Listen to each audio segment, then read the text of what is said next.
Just 2 months ago, I had my own apartment, a 2 bedroom, 2 bath in a condo, and I did everything right. I paid my bills on time, I followed the rules and everything, and I still had issues in that condo apartment because I feel like the board members and the management was not so good.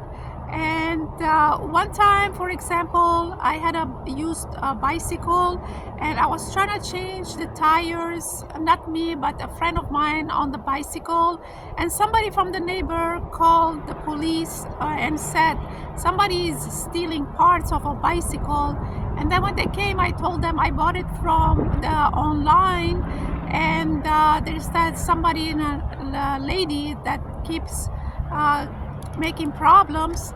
So that was one thing. And the next thing, after I moved there after 1 year, I sold my car because it started having issues. And it did have issues before, but it started having more issues. So now I'm being suspicious if somebody was messing with it. And you would think it's a bad neighborhood, but it's not a bad neighborhood.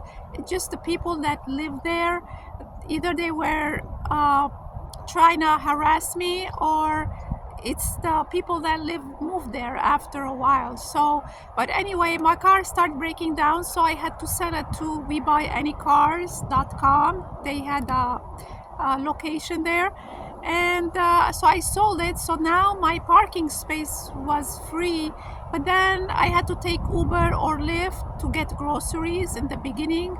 Or I had a friend of mine that used to take me to the store, and on the way back drop me there. So what happens is, this one lady neighbor, she decided she wants to park her second car in my parking spot, and I put a note several times and she ignored it. Then a friend of mine went upstairs and knocked on the door. They didn't open the door. They have a Ring doorbell camera. And then in the end, I had to go to the property manager and tell her, this lady, she keep parking in my space. And what happens is, when I come and I have heavy groceries, I have to park on the other side, way over there. And then me and my friend, we gotta carry the groceries across the parking lot, up the stairs. So she said, yeah, I'll let her know. And then I think she put a note or something. And then she decided she can park it in her parking spot. And her other car, she can park it in the guest parking. But it looks like they got annoyed with that. And she wasn't saying hello when she see me. So it's like she's entitled. So what does that mean? If there is a free parking space, you're gonna not even ask me permission? She didn't even ask me, like she see me in the parking lot, and she didn't even say, hi, how are you? Since you don't have a car, may I use your parking space? And then she's not even a handicap or anything. She don't need a parking space, 2 cars to be parked in front of the building. So, but anyway, she didn't feel she needed permission. She didn't feel like she needed to ask me for my parking space, which we pay on our HOA fees, because everybody got one parking spot. But anyway, that was one thing there that was really a pain. And then in the end, she moved her car after a hassle. So the next one, there was a neighbor downstairs. She had moved after a few months. I had moved in, and she had a boy. So it was this one lady and a boy about 7-8 years old, and he had a soccer ball, and he used to take that soccer ball and throw it on the ball like it's like a basketball. So I'm on the second floor there downstairs on the other side, but he used to throw it right next to my front door, just to be annoying, or I don't know if it's on purpose.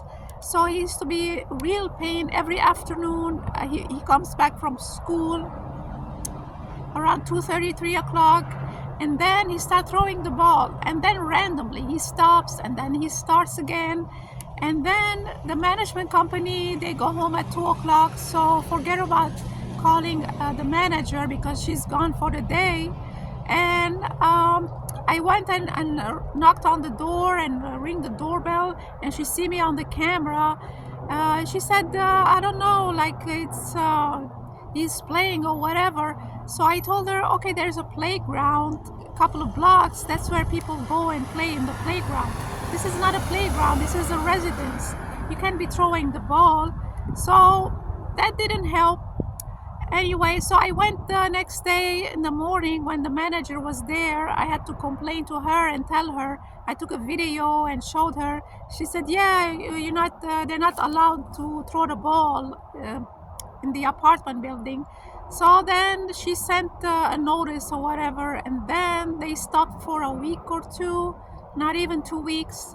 And then he started doing it randomly, like he throws the ball, and then when I open the door, he runs inside. I mean, what kind of people is that? This is how the mother teaches the son to behave, and that's that's an acceptable behavior. I don't know, he's gonna be somebody who's out of control, later on. They think that's like they're doing a favor, like they're trying to teach him something, but it's teaching wrong, disturbing somebody. I don't know if they're doing this because I am disabled and I live alone.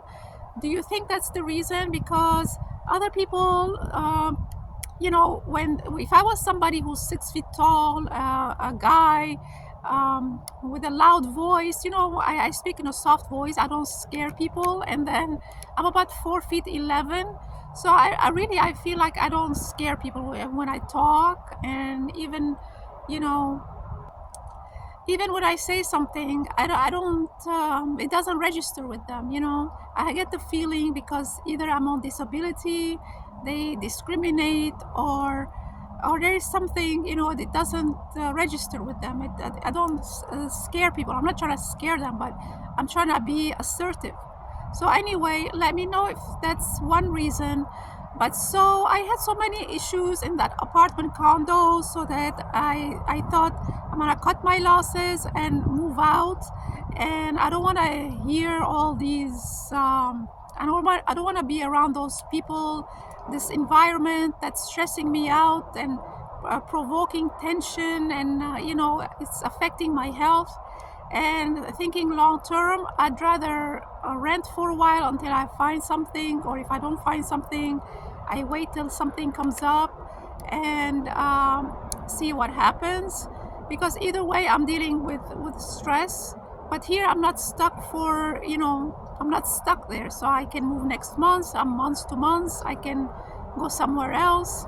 But because of my budget, I can't be in a studio apartment. I have to rent a room because I'm not able to, I won't be able to get the whole place, because this is a temporary situation, and eventually I want to get my own place when it's the right time.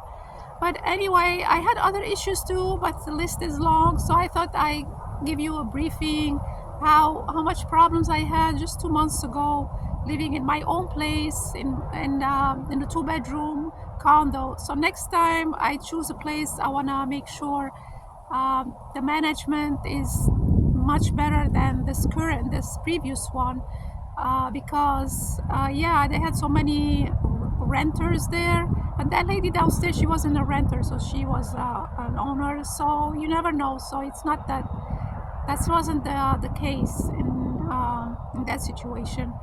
But anyway, I wanted to let you know what I had been going through. Even when I had my own place, it wasn't perfect. It wasn't even livable for me to be in a peaceful and in a quiet environment. Your lifestyle matters, especially after 50 or 55. You have to be in a calm environment. I'm not saying, you have to hear the pin drop, but at least not get tormented and harassed and get tension every time you're around your neighbors and stuff. There's no respect. That's the thing, they don't respect you. But anyway, let me know, leave me a comment in the comment section below. And this is what I have for you today. Please put a like, subscribe to my channel, and I'll see you in the next one. Thanks for watching.